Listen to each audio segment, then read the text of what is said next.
लोकसभा और विधानसभा चुनाव एक साथ कराने को लेकर संविधान संशोधन विधेयक आज लोकसभा में पेश किया जाएगा।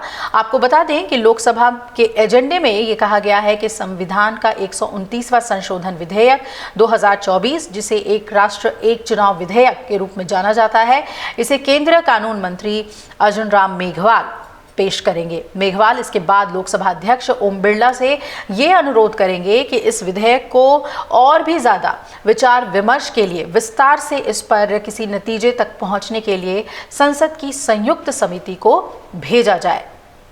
मेघवाल केंद्र शासित प्रदेश कानून संशोधन विधेयक 2024 भी पेश करेंगे। इसके तहत केंद्र शासित प्रदेशों जम्मू और कश्मीर, पुडुचेरी और दिल्ली के राष्ट्रीय राजधानी क्षेत्रों में एक साथ चुनाव कराने की योजना है। विधेयक में उस स्थिति के लिए भी प्रावधान है जब संसदीय चुनावों के साथ ही किसी विधानसभा के चुनाव ना हो पाए। विधेयक की धारा 2 की उपधारा 5 के मुताबिक अगर चुनाव आयोग को लगता है कि किसी विधानसभा के चुनाव लोकसभा चुनाव के साथ नहीं कराए जा सकते हैं, तो वो राष्ट्रपति से एक आदेश जारी करने का अनुरोध कर सकते हैं कि उक्त विधानसभा के चुनाव बाद की स्थिति पर कराए जा सकते हैं। और विधेयक के जरिए संविधान में अनुच्छेद 82A लोकसभा और विधानसभाओं के एक साथ चुनाव को जोड़ा जाएगा, जबकि अनुच्छेद 83 जिसमें संसद के सदनों की अवधि, अनुच्छेद 172 राज्य विधानसभाओं की अवधि और अनुच्छेद 327 यानी विधेयकों के चुनाव से जुड़े प्रावधान करने के संसद की शक्ति, इन सब में संशोधन किए जाएंगे। और विधेयक में ये भी प्रावधान है कि इसके कानून बनने के बाद आम चुनाव के पश्चात लोकसभा की पहली बैठक की तिथि पर राष्ट्रपति की ओर से अधिसूचना जारी की जाएगी और अधिसूचना जारी करने की तिथि को नियम तिथि कहा जाएगा।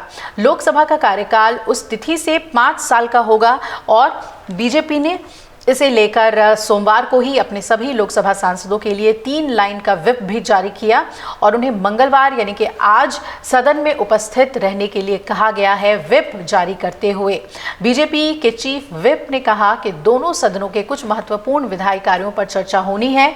आपको बता दें कि विपक्ष ने एक देश एक चुनाव का विरोध किया है। राहुल गांधी, ममता बनर्जी, एम.के. स्टालिन समेत कई विपक्षी नेताओं ने इसके विरोध में अपने बयान भी दिए हैं।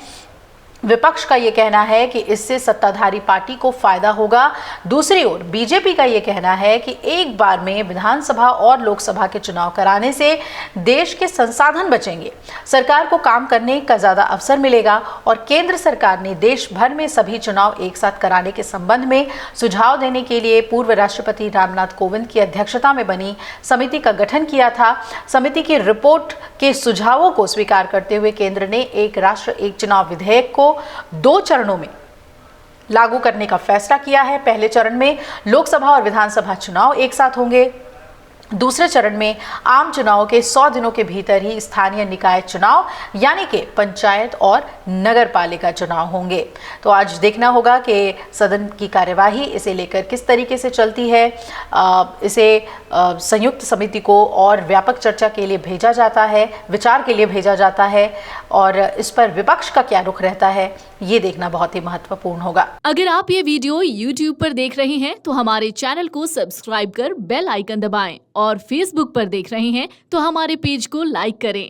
8 मिलियन प्लस सब्सक्राइबर, आपके इस भरोसे के लिए बहुत धन्यवाद। अगर आप ये वीडियो YouTube पर देख रहे हैं तो हमारे चैनल को सब्सक्राइब कर बेल आइकन दबाएं और Facebook पर देख रहे हैं तो हमारे पेज को लाइक करें। 8 मिलियन प्लस सब्सक्राइबर, आपके इस भरोसे के लिए बहुत धन्यवाद।